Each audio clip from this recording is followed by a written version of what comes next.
89.1 CRC Radio 89.1 CRC Radio. CRC 89.1 Radio y Cadena Radial Costarricense no se hacen responsables por las opiniones emitidas en este programa. Es tiempo de tender la red democrática y mostrar la Costa Rica del futuro hacia la cual debemos caminar. Con ustedes, Jonathan Prendas, aquí por CRC 89.1 Radio.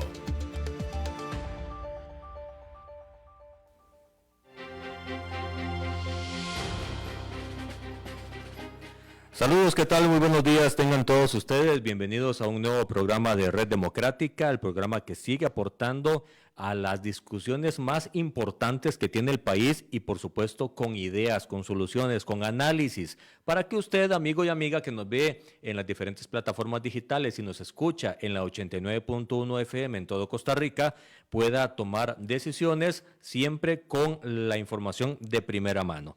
El día de hoy, como es costumbre, de 10 a 11 de la mañana estamos transmitiendo y vamos a colocar siempre el programa en el canal de YouTube de Red Democrática, así se llama, para que puedan tomar el archivo, compartirlo o volverlo a revisar.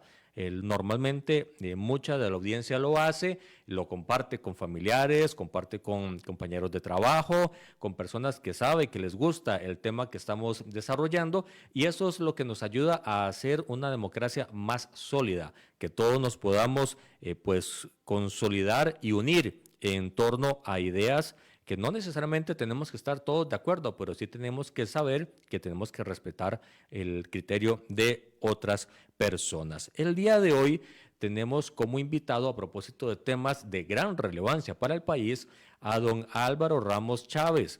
Él, como ustedes saben, exdirector de la Caja Costarricense, expresidente de la Caja Costarricense del Seguro Social, quien nos va a analizar a profundidad, con mucho detalle. Tome lápiz y papel, porque venimos a una clase muy clara de pensiones. Acaba de salir un informe que dice que en el 2047 vamos a tener una crisis o un momento muy álgido del sistema de pensiones. También vamos a conversar sobre las ideas de ampliar la entrega del ROP también a personas con algún tipo de enfermedad crónica. Vamos a explicar qué significan ambos temas, cómo tenemos que entenderlos, y para eso pues también queremos darle la muy cordial bienvenida a don Álvaro, que usted sabe, esta es su casa. Sí, muchísimas gracias, don Jonathan. Bueno, es siempre un placer estar acá y de hablar de temas sobre los que he pasado muchos años dándoles pensamiento. Así es, y esos años de estudio, esos años de análisis, tenemos que aprovecharlos, y por eso le pido a la audiencia nuevamente, pongamos todos la atención máxima para poder aprender de qué es lo que está pasando y cómo hay que entender algo que a todos nos tiene que involucrar, porque todos vamos a llegar al momento donde vamos a tener la oportunidad de tocar la puerta de la institución y decir, ocupo la pensión. Antes de eso, Álvaro, un detalle, una noticia que salió hace pocos minutos. La empresa que salió ganadora, la empresa promotora y desarrolladora mexicana de infraestructura S.A., retiró su oferta para construir el nuevo hospital Max Peralta de Cartago. Eso va a generar sí o sí atrasos, lamentablemente, muy desafortunado para la provincia de Cartago. Es algo muy lamentable. A usted le tocó empezar todo este impulso o trabajarlo. No, viera que curiosamente desde el punto de vista, digamos, propiamente administrativo en la Caja, nunca toqué el tema del hospital de Cartago, porque iniciaron el concurso antes de que yo entrara y todo el resto de la controversia fue después de que yo salí. Y entonces en mi periodo en realidad casi no se tocó ese tema. Pero estaban seguros de que el hospital iba. Yo estaba seguro de que iba, yo no concebía no hacerlo. Por muchas razones, pero básicamente hay un tema de que es tan complejo avanzar con un hospital que pararlo en cualquier momento del camino es delicadísimo. Tenés que estar muy seguro de por qué lo estás parando, eso como primera instancia. Además estaba muy avanzado en todos los estudios preliminares, y entonces bajo ninguna circunstancia se me ocurrió que no fuera a pasar.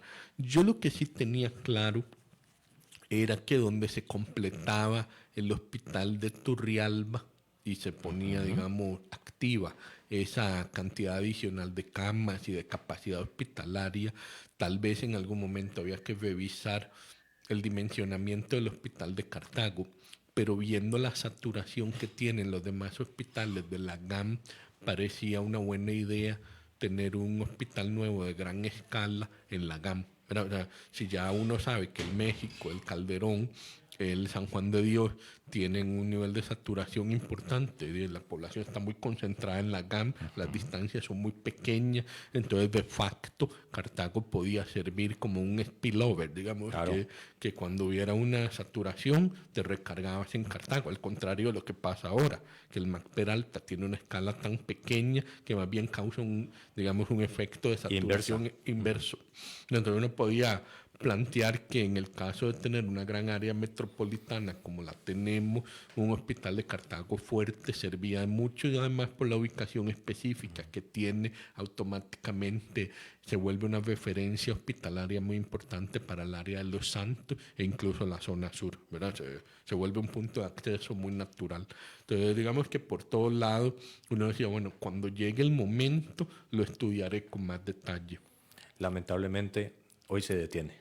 Sí, ahora, lo interesante de la retirada de la empresa, por lo menos el comunicado oficial que hay, que es lo único que se ha visto, como dijo usted hace unos pocos minutos, lo que lo hace bien interesante es que hacen evidencia de dos temas que uno sabe que han estado provocando gran desestabilización a muchas otras entidades, no solo a esta empresa que estaba dispuesta a construir el hospital de Cartago, la cual no conozco y nunca interactué con ella.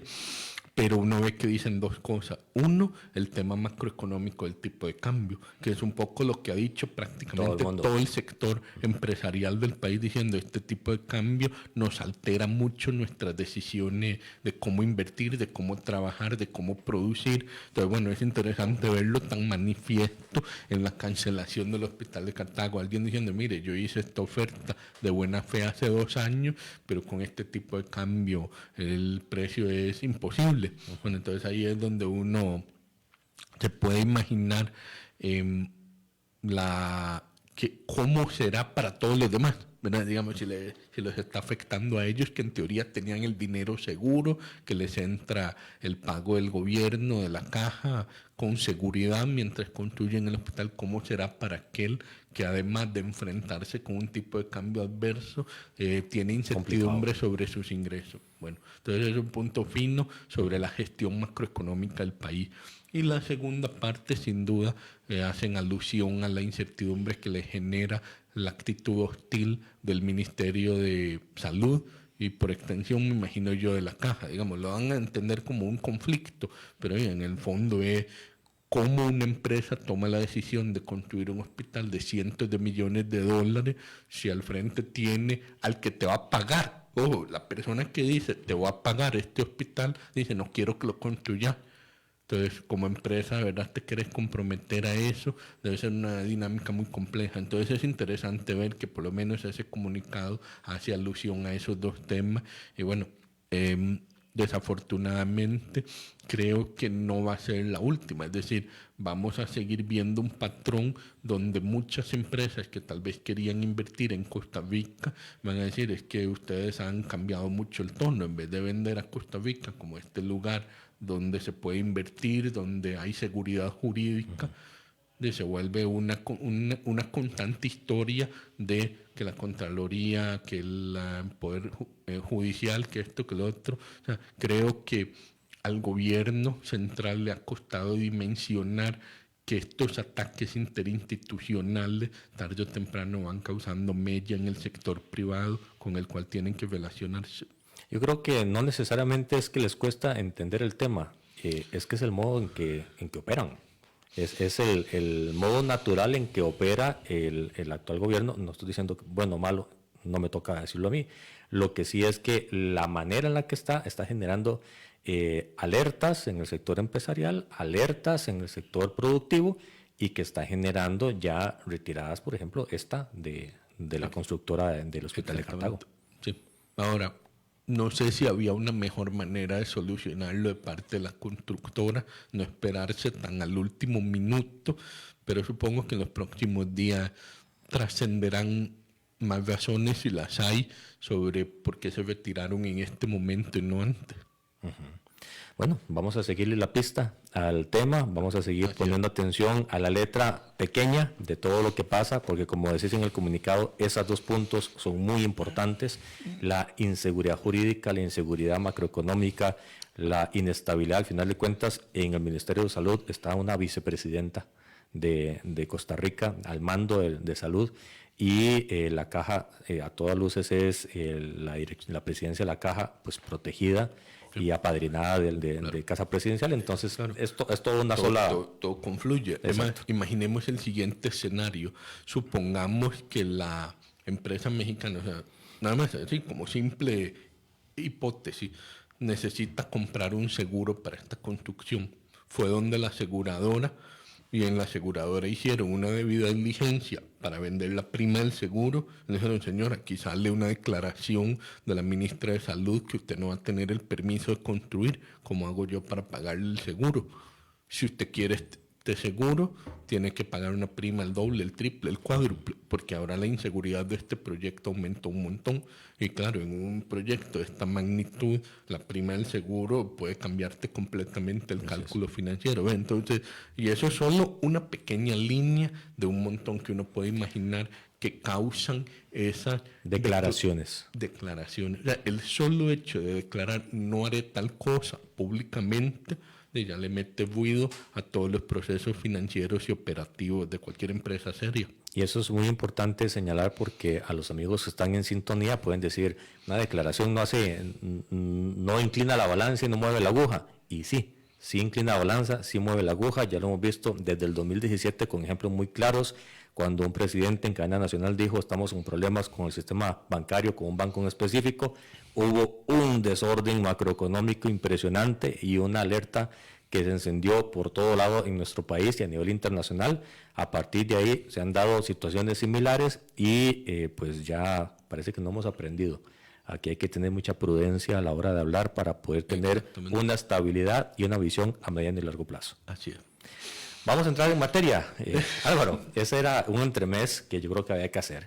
Y en materia, cuando te llamé y te invité al programa, te comenté de los informes que ahora están saliendo y que señalan que en el 2047 el sistema de pensiones entrará en un punto crítico. Así es. ¿Qué viste en esos informes? Pero más allá de eso, que también me gustaría que explicaras, ¿qué significa un punto crítico? Sí. ¿Qué significa que vamos muy bien, un momento a otro, en el 2047 se acabó el mundo, se quedó sin plata todo el mundo? ¿Qué significa para poder aclararle a la gente? Claro, no, muchísimas gracias, Jonathan. La jerga actuarial es a veces un poco impenetrable. Tal vez la forma en que más fácil se puede explicar, simplificando un poquitito, pero no mucho, es: imaginemos cuáles son las fuentes de ingreso potenciales de un fondo de pensiones. Porque un fondo de pensiones recibe el dinero del salario y en teoría lo va invirtiendo, sobre todo si le va quedando un excedente. Va invirtiendo ese salario que recibió y por esas inversiones recibe retornos. Si el fondo es privado, individualizado, entonces su principal de ahorro más los retornos que generó ese principal de ahorro van generando la masa total de ahorro que eventualmente sirve para pagar solo tu pensión.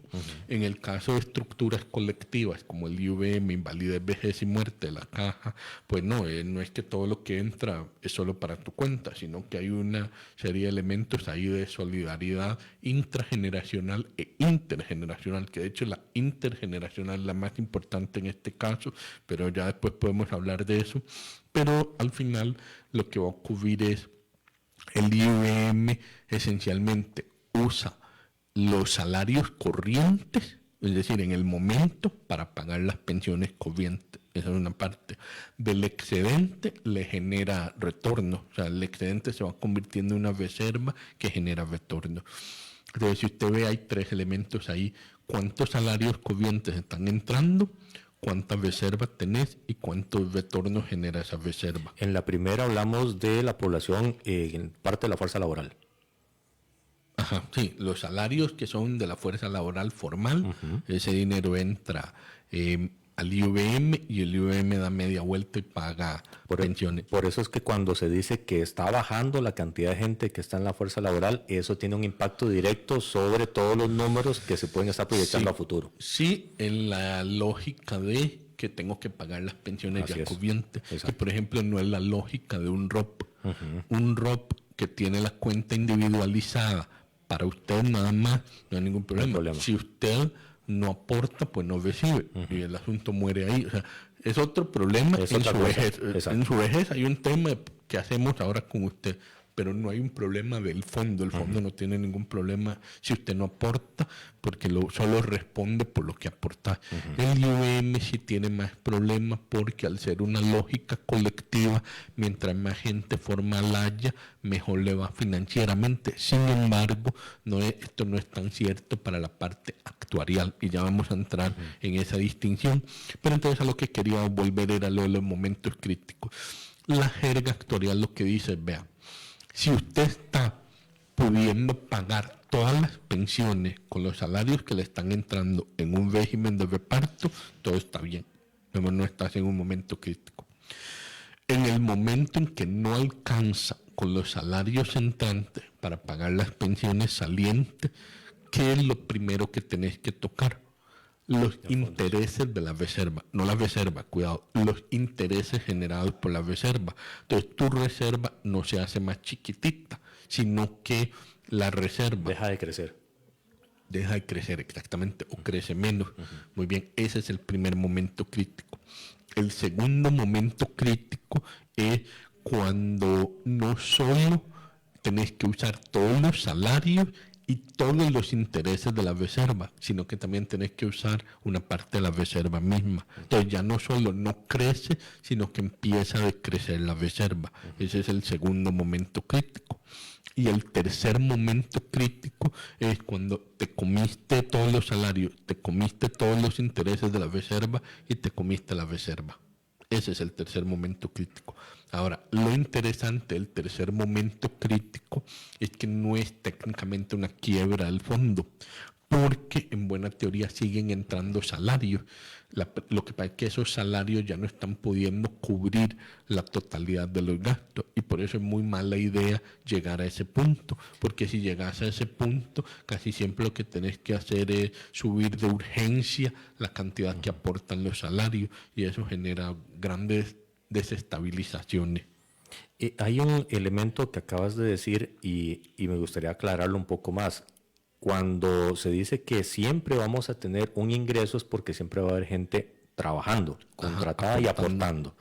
Pero cuando ya no es suficiente lo que entra para pagar las pensiones, se empieza a agarrar poquito a poco los intereses a lo largo de un tiempo específico y cuando ya no alcanza, poquito a poco, no solo los intereses, sino la reserva, pero es paulatina y a lo largo de un tiempo. Por lo tanto, los puntos críticos de la estación 1, la estación 2 y la estación 3 no es que de un día para otro nos quedamos sin plata. Ajá, pero hay un proceso. Hay un proceso. Pero de hecho ahí es donde es muy interesante este nuevo estudio. Ahora sí quería aterrizar una vez descrito qué es el momento crítico.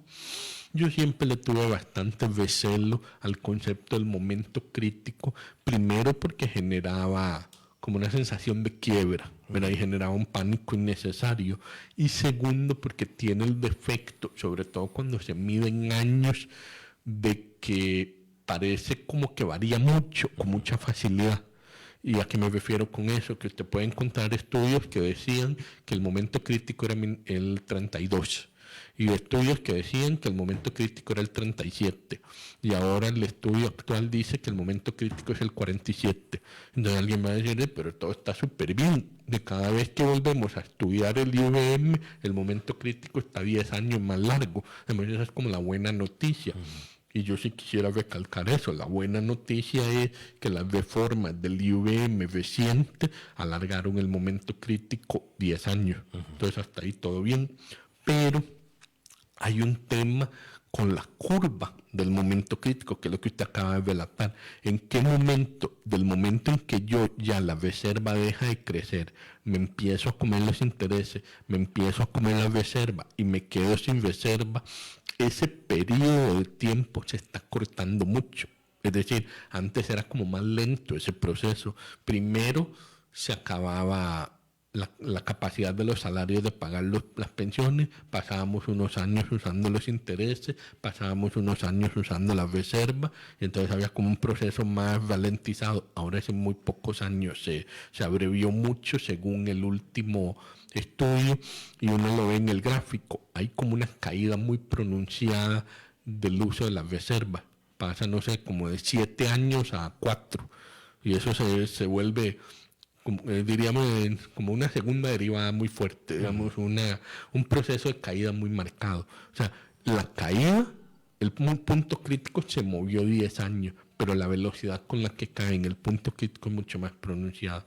Eso ya lo intuíamos que podía pasar, pero es interesante ya observarlo en un estudio puntual como este. ¿No sería mejor, no hubiese sido mejor en ese estudio, planteo una duda, que el punto crítico, al ser una curva tan pronunciada al final, se pudiese anticipar por algún fenómeno o algún aporte o algún indicador para poder identificar en qué momento esa curva pudo haber sido menos pronunciada y verla un poco más estable en el tiempo? Eso nos acortaría de 47 al 40, por ejemplo. Sí, a ver, en realidad cuando usted ya ve todas las curvas, sí se ve un poco todo eso que usted dice. Digamos, uno ya va intuyendo otros momentos en los que hay que actuar para evitar que se dé una caída tan pronunciada. Pero en última instancia, eso era un poco lo que quería. Cuando usted me invitó, yo dije, voy a hacer mucho hincapié en este punto. Cuando la gente me hablaba, mire, es que el momento crítico es 1932 o en 1934 o 1938, 2030, 2032, 2038, yo les decía, no, por ahí no es el problema. El problema es la razón de solvencia. Para mí siempre ha sido una cosa como, si quiere, preferencias personales. Seguro hay actuarios que tienen otras posiciones. Mi preferencia personal siempre ha sido mirar la razón de solvencia, hasta un poco por mi mente de regulador, que en la regulación poníamos el momento de solvencia como la razón de solvencia como uno de los criterios más importantes. Digamos, o el que tiene que cumplir JUPEMA es la razón de solvencia, no el momento crítico cuando es no, la razón de solvencia. ¿Verdad? Y entonces tal vez por esa lógica regulatoria yo la llevo a los estudios actuariales y tiendo a mirar la razón de solvencia. Entonces, ¿qué es lo que dice la razón de solvencia? La gran virtud que tiene la razón de solvencia es que te calibra en cuánto está prometiendo pagar el fondo versus cuántos son los ingresos que probablemente reciba. Así es. Y en esa calibración vos ves cuánto es el desfase.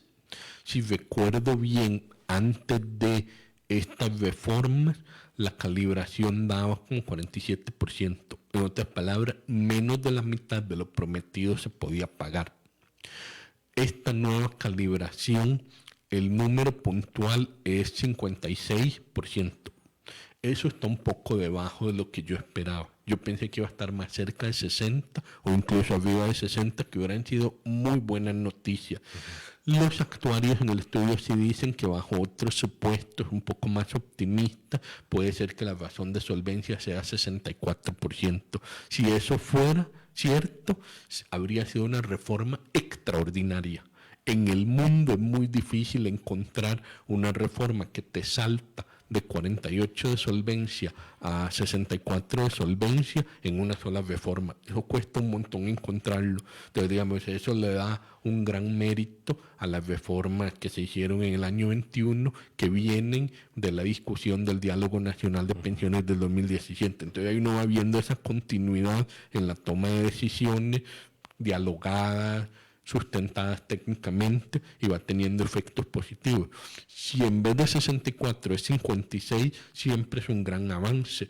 8 sobre 48 es un montón, pero ya no es tan dramático. ¿Por qué la diferencia? ¿En qué indicador o qué motiva el que sea 56 y no 64?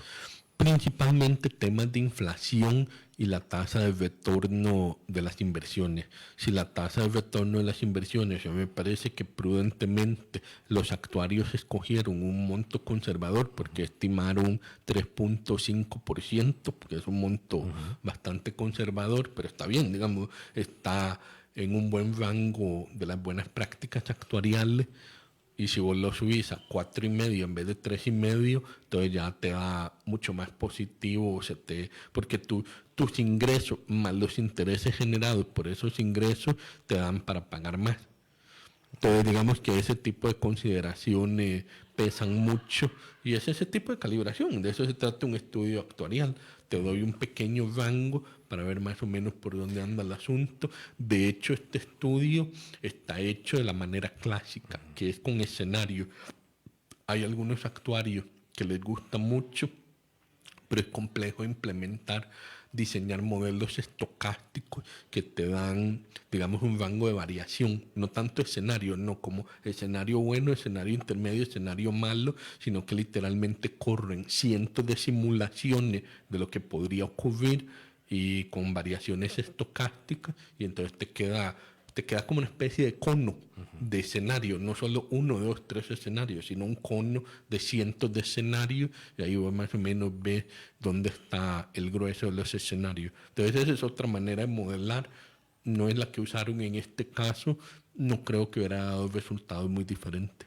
En este caso, los modelos lo que hace es una proyección conservadora, buena, Que está bien, me pareció bien. pero no significa que podría estar mejor. En tiempo real, a como va avanzando, podríamos tener mejores noticias. Sí, pero en cualquier caso es mejor tomar decisiones con base en un escenario razonablemente conservador o neutro. Sí, tal vez alguien podría dudar de la palabra conservador, digamos que neutro. No está suponiendo ni que le va a ir muy bien al país ni a la caja, ni que le va a ir muy mal. Es bastante neutro. En ese contexto de neutralidad, entonces, regresando a la idea de los momentos críticos y la razón de solvencia, tomemos los puntos focales. Hemos avanzado a una razón de solvencia de 56%. Todavía estaríamos muy cortos. ¿Ya se está empezando a tomar de intereses? ¿O todavía no hemos empezado a tomar intereses para pagar? Ese es un punto medio fino. No deberíamos de haber tocado los intereses en estos años, pero como el gobierno ha incumplido tanto con el pago al IVM, a veces el IVM ha tenido que recurrir a los intereses de la reserva por culpa del impago del gobierno. Entonces también esa es una variable que el mismo estudio la menciona. Aquí estamos suponiendo que el gobierno se va a ordenar un poco. Si no se ordena, los números son mucho peores.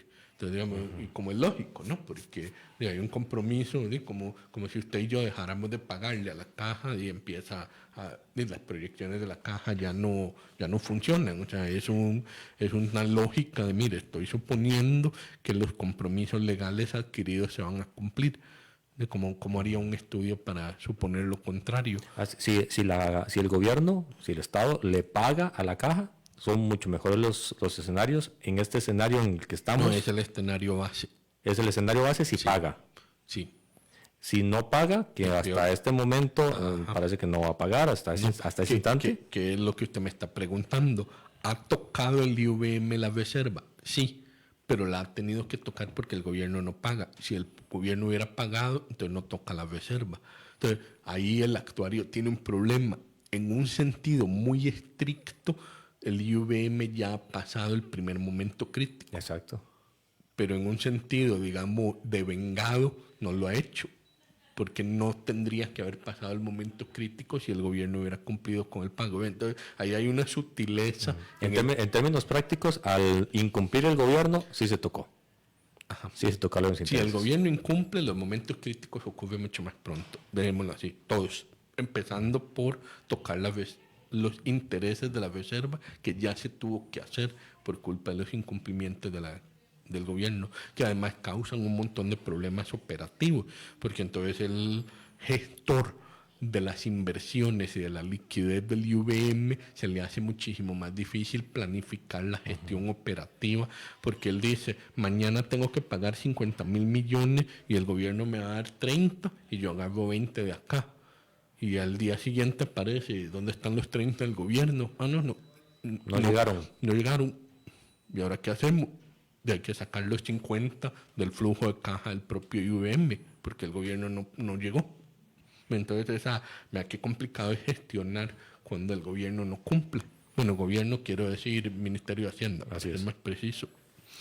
Sí, para puntualizar, si el Ministerio de Hacienda, que responde a una política de Estado de el presidente y su equipo económico, no paga en estos 4 años, que hasta ahorita no lo está haciendo, ¿y cómo impactaría en ese escenario? ¿No sería el 2047? Sería menos. Sería menos. Sí. ¿Y el estudio señala cuánto podría ser? No me dio esa impresión, podría volverlo a revisar, pero leí básicamente los primeros indicadores que acaba de salir y tengo que sacar el tiempo ya para leerlo detalladamente. Pero sí es un impacto sustancial. Claro, porque en los supuestos lo dicen, suponemos que sí pagan. Entonces tiene que haber un impacto negativo por fuerza. Como es lógico, es un porcentaje no trivial del fondo. Y sobre todo porque es como el porcentaje en el margen, es como la última colita. Pero o sea, porque este fondo en particular va muy a filo de agua. Digamos, no es un fondo que está acumulando la mayor parte de lo que le entra, como es el caso de un Jupema, que Jupema acumula y acumula y acumula mucho. El IUVM acumula muy poquito, relativamente hablando, porque en este momento lo que le entra va muy parecido a lo que paga. Hay un poquito más entrando que lo que está pagando, pero entonces el último cachito que le mete el gobierno va muy directo a la reserva. Álvaro, en los meses o en el tiempo que estuviste en la presidencia de la Caja, ¿se te dio o te comentaron alguna razón por la cual no pagar lo que el gobierno tenía que pagarle a la Caja? ¿Alguna razón? ¿O que vos sepas que esa sea la justificante por lo cual no se está pagando? No, ninguno. Simplemente una situación fiscal mala requería de algún tipo de reacomodo del proceso de pago del gobierno, que eso a mí no me parece mal, siempre y cuando se pague eventualmente, porque volvemos a lo mismo. El IUVM, al igual que el SEM, el de salud, el IUVM de pensiones y el SEM de salud, los dos tienen reserva. La Caja tiene mucha reserva, además tiene excedente. Este problema que le digo de haber tocado los intereses de la reserva, creo que fue en el 22, ya en el 23 y en este año no ocurrido, hasta donde yo sé. Habría que ver este año, pero no estoy tan al día. Yo me espero a que ya salga la noticia en los periódicos para ver si ocurrió o no ocurrió, pero bueno, sí entiendo que ya el año pasado no tocaron intereses de la reserva. ¿Por qué? Porque entró suficiente, a pesar de que el gobierno no pagó. Y entonces es la diferencia entre una situación financiera pura o de flujo de caja, que en este momento no hay ningún problema de flujo de caja, ni en el IUVM, ni en el SEM, versus una situación actuarial donde el gobierno va posponiendo sus pagos. Y yo digo, bueno, usted puede posponer el pago, no pasa nada, pero si algún día me pague, cuando yo tenga que pagar un montón de pensiones y un montón de gastos de salud de una población más vieja, si ahí entra el gobierno y dice, mira, te jineteé la plata, pero aquí está, toma. Bueno, perfecto, entonces yo agarro esa plata como caja y ya puedo pagar pensiones y puedo pagar servicios de salud. No es ideal porque se desordena la gestión, pero en la medida en que el gobierno se comprometa a, mira, estoy muy tallado fiscalmente hoy, pero en 5 años voy a estar mucho más sano, yo te pago en 5 años. Asunto resuelto. Sí, pero ahí partimos de la hipótesis de que es el mismo gobernante el que está a lo largo del tiempo, que se compromete a pagar después porque ahorita no puedo, pero en 2 años va a cambiar y no sabemos quién va a venir. Y puede decir, esta fue una decisión anterior, vamos a ver cómo lo resolvemos luego, yo puedo empezar ahorita a pagarle esto. Entonces empiezan a tener cuentas por cobrar un poco en la maqueta de hielo que no se sabe si se puede recuperar a tiempo. Por esa razón, cuando yo tuve esta conversación con el presidente Chávez y con Nogui Acosta, el ministro de Hacienda, siendo presidente de la Caja, yo le dije, vean, yo no tengo ningún problema en llegar a algún esquema de arreglo de pagos, pero tenemos que ir al Congreso y que el Congreso sea el que pase una ley definiendo las condiciones de este arreglo de pagos. Usted me dirá que Álvaro más incómodo porque hasta el Congreso no confiaba en su jefe. No, no es un tema de confianza, es un tema de deber fiduciario. Cuando uno es el presidente de la Caja o miembro de la junta directiva de la Caja, tenés una obligación fiduciaria hacia los asegurados. Si Jonathan está pagando para las pensiones, ¿verdad? Yo tengo el deber de velar por ese dinero que Jonathan puso en la pensión. Un deber legal. Un deber legal. Si yo simplemente doy media vuelta y digo, no me importa lo que usted haya aportado, lo voy a usar para pagar todo, para salvar a Nogui Acosta, que no me tenga que pagar ahora, hacerle un cariñito político, pues no puedo, porque estoy infringiendo un deber fiduciario mío, que es velar por los aportes de los asegurados. Mira, es más obvio en salud todavía que en pensiones, pero en los dos es la misma dinámica, que vos no podés simplemente, además está prohibido en la ley, darle un uso a los fondos de los asegurados que no sea el previsto por ley, así lo dice, está prohibido hacer eso. Entonces, por eso yo decía, yo tengo que ir a blindarme legalmente en la asamblea y que la asamblea diga, bueno, por esta vez, dada la estrechez fiscal, autorizamos al gobierno que posponga los pagos a la Caja, pero tendrá que pagar en 5 años. Y ahí sí, obviamente usted me puede decir, bueno, pero en 5 años puede llegar un nuevo Congreso y cambiar la ley. Sí, pero entonces ya no es responsabilidad. Ya no es mi responsabilidad. Yo hice mi trabajo, que es velar por la parte fiduciaria de los asegurados y blindar legalmente el proceso a través del cual hay un arreglo de pagos Estado-Caja. Esa era como mi lógica prácticamente desde el primer mes. ¿Y qué te dijeron? ¿Pero? ¿Qué te dijeron el presidente y el ministro? No se atrevieron a decirme que no en ese momento, pero no me dijeron que sí. Pero a las pocas semanas fui destituido, entonces yo interpreto eso como... No. Eso no.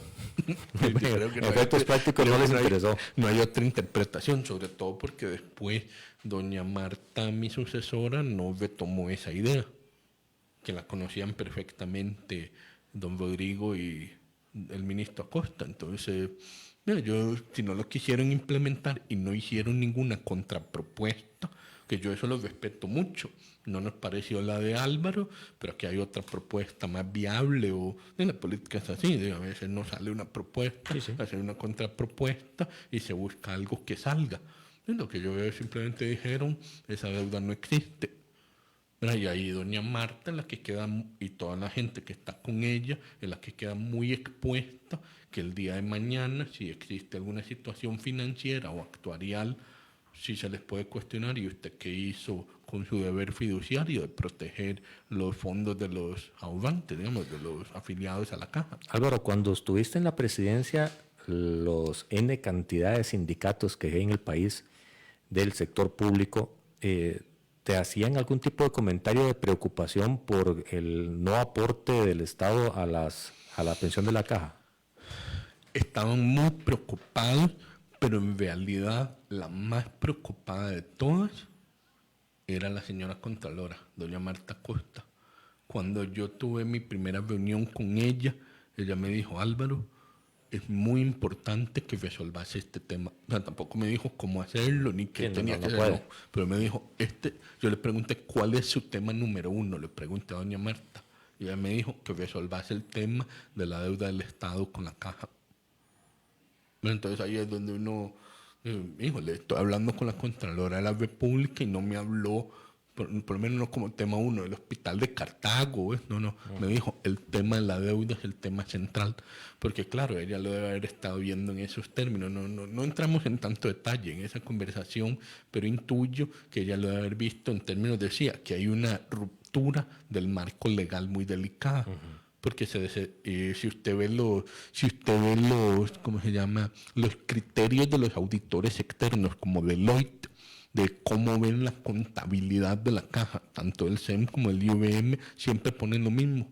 Siempre dicen, mire, tenemos este problema con los inventarios, este problema con esto, pero el verdadero problema que me causa una lectura muy difícil de la realidad financiera de la caja es que el Ministerio de Hacienda no reconozca su deuda con la caja. Y siempre lo ponen. O sea, usted ve el resumen y siempre está prominente el tema de la deuda del Estado con la caja. Entonces, si no existiera ese tema de la deuda del Estado con la caja, los resultados financieros de la caja serían súper limpios. O sea, ellos, los mismos auditores externos dirían, mire, hay este temita, pero no se preocupe mucho por nada de eso. El grueso del problema ha sido y sigue siendo la deuda del Estado con la caja.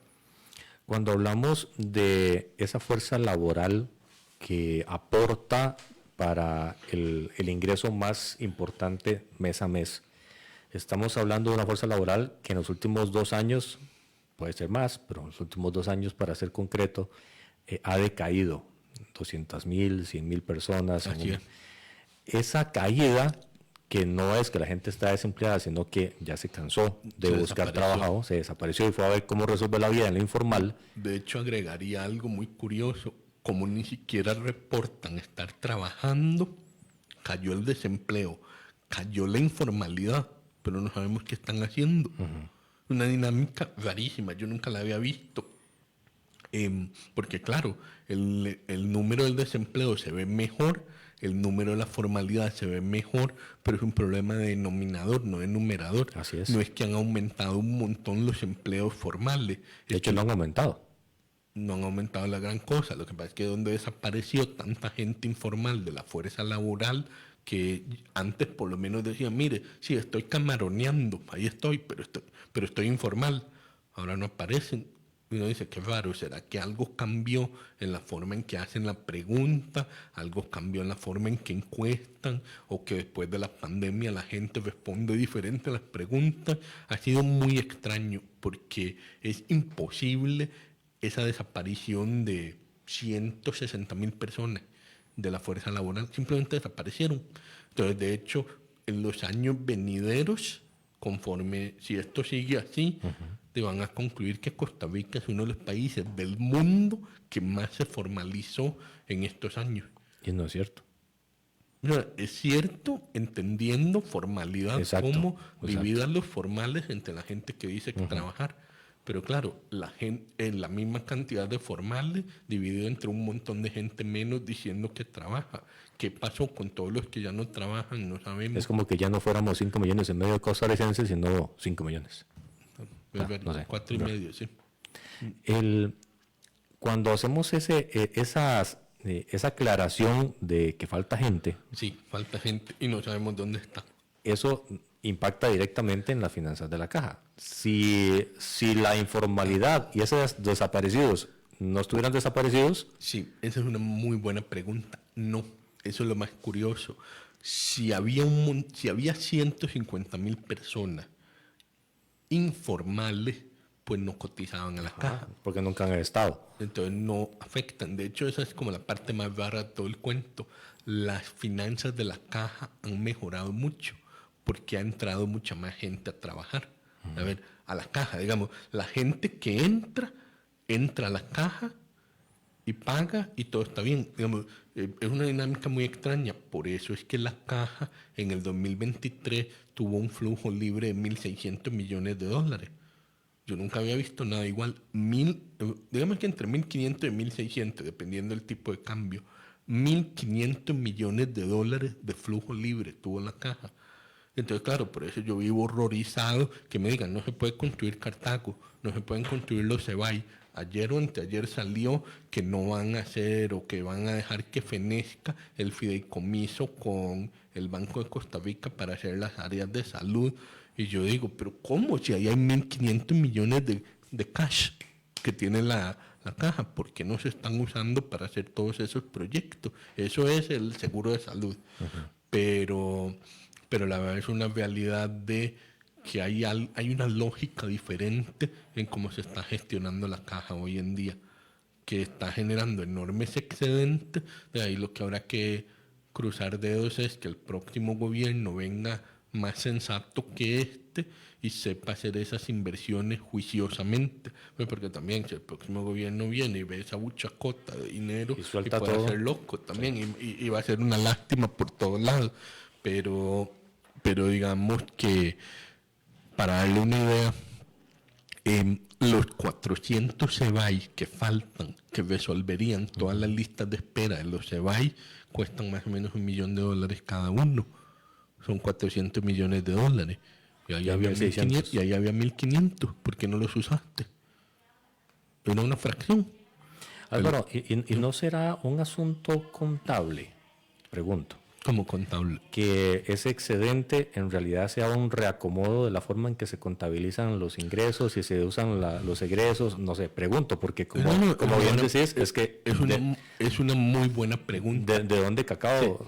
Sí. De hecho, si usted ve la contabilidad del excedente es aún mayor, porque hay unos excedentes de periodos previos que se meten ahí, así es. pero eso no los estoy contando en estos 1.500. O sea, en realidad el excedente Es mayor. puramente contable es todavía más grande, pero como está arrastrando plata de otros periodos, yo prefiero no hablar de esa. Yo hablo solo de lo generado en un solo periodo, precisamente para evitar esa conversación, porque no sé cuánto va a durar ese enorme exceso. Y es una de esas situaciones donde me genera una gran frustración, porque implica que la propuesta que yo había hecho hubiera podido funcionar, que siempre hay un elemento un poco de incertidumbre cuando propones algo y decís, ¿por qué no construimos esta estructuración financiera donde la caja hace el grueso del gasto ahora y el Estado, cuando esté más holgado, hace el repago? Siempre hay un elemento de riesgo cuando propones algo así. Pero es una alternativa. Pero es una alternativa y hubiera funcionado, digamos. Ahora, ex post, uno dice, si hubiera funcionado, ya llevaríamos 2 años de los 5 del plan De inversión pública. de inversión pública que hubiera funcionado sin causar una desestabilización de la caja. Ahora, esto es el SEM, volvamos al IVM, ¿verdad? Que era un poco la pregunta. En el caso del IVM, yo creo que la SUPEN, y desde que yo estaba ahí, desde mis predecesores y siempre, tiene un rol importante ahí también, porque el IVM, un poco a diferencia del seguro de salud, no funciona solo, está engarzado en un sistema de pensiones que tiene sus complejidades, y una de las complejidades más obvias ha sido históricamente la existencia de otros fondos, ¿verdad? De lo que se gasta en los fondos desfinanciados que salen del presupuesto nacional, que es más de 2 puntos del PIB, ¿verdad? Y ese nivel de recursos, de captación de recursos estatales para pagar fondos desfinanciados, Que son como 700.000 millones. por ahí. Por ahí. Y entonces, ese tipo de desviación de recursos tan marcada, pues uno tendría que plantearse, bueno, ¿qué vamos a hacer con eso conforme empiece a bajar? Siempre se supo que los años pico eran más o menos entre el 2020 y el 2024. Entonces, curiosamente, estamos terminando los años pico de gasto de fondos desfinanciados. A partir de ahora, todo va para abajo. Entonces vamos a ir cada año gastando menos y menos y menos en estos fondos. Y entonces eso son buenas noticias, digamos, para los próximos 10 años. Todos los ministros de Hacienda los próximos 10 años van a sentir un poquito más y más y más de holgura en este rubro de gasto específico, porque simplemente ya están feneciendo todos esos fondos desfinanciados. Esa es como una parte. Pero claro, y ahí es donde viene el tema de cuál es la solución de largo plazo para el IVM. En mi criterio, y esa era como la estructuración de la propuesta que yo había hecho y que después expuse en el Congreso, tenemos que movernos en varias direcciones. Uno, clarificar qué es el aporte estatal, porque ahora nos está, por así decirlo, majando la manguera por todos lados. Le voy a explicar cómo. Por ejemplo, usted quiere bajar la informalidad, pero resulta que si usted es una persona pobre que no cotizó, te doy una pensión mínima, hasta ahí todo bien. Pero vea qué problema, esa pensión mínima que hoy es de 82.000 colones, genera una presión para que la pensión mínima de la caja sea por lo menos de unos 140.000 colones, 135, 140, porque si la bajan mucho, la de la caja, un montón de gente te deja de cotizar a la caja y se la juega a ver si le dan la pensión no contributiva. Pero entonces te genera un desfase ahí medio complejo.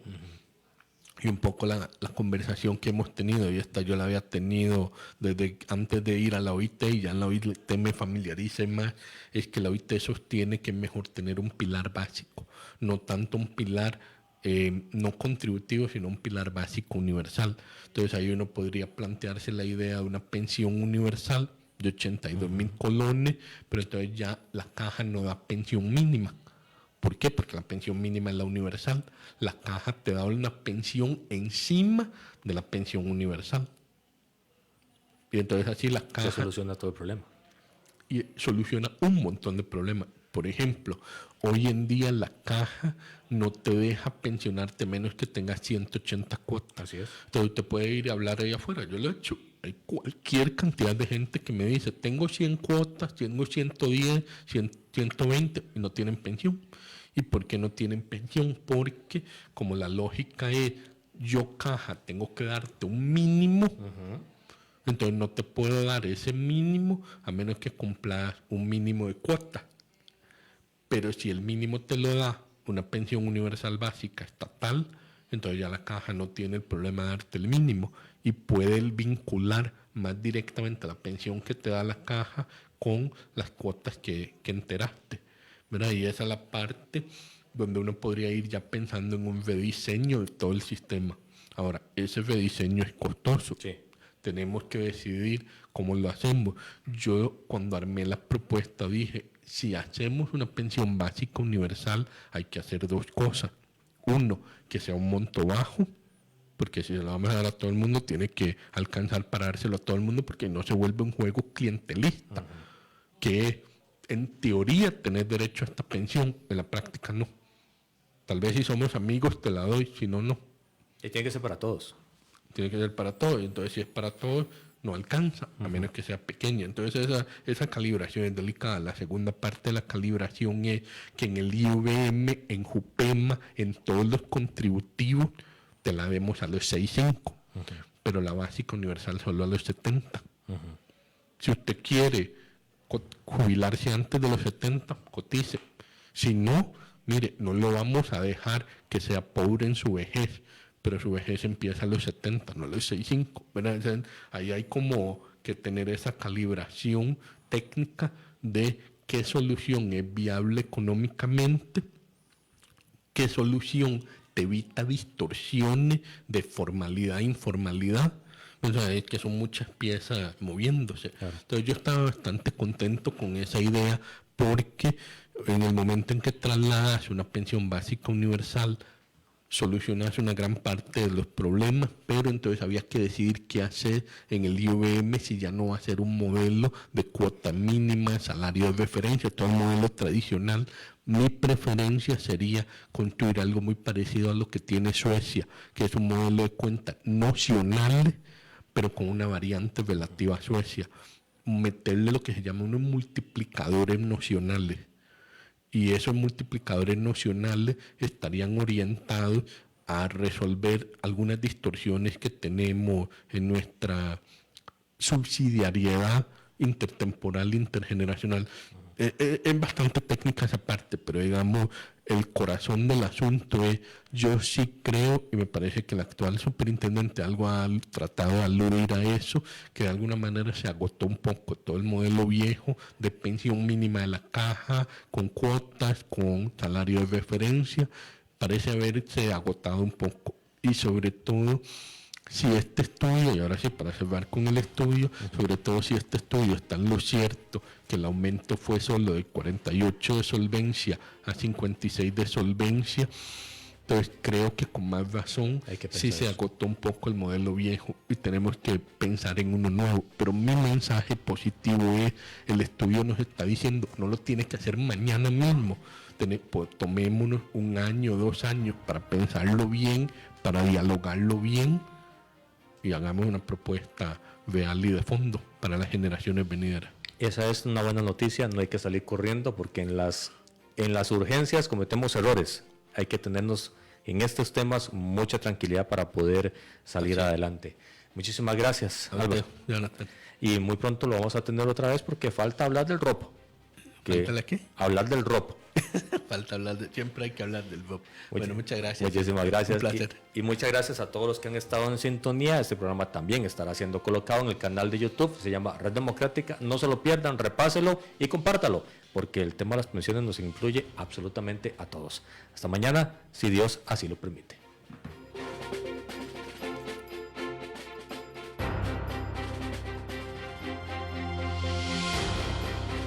Esto ha sido todo por hoy en Red Democrática.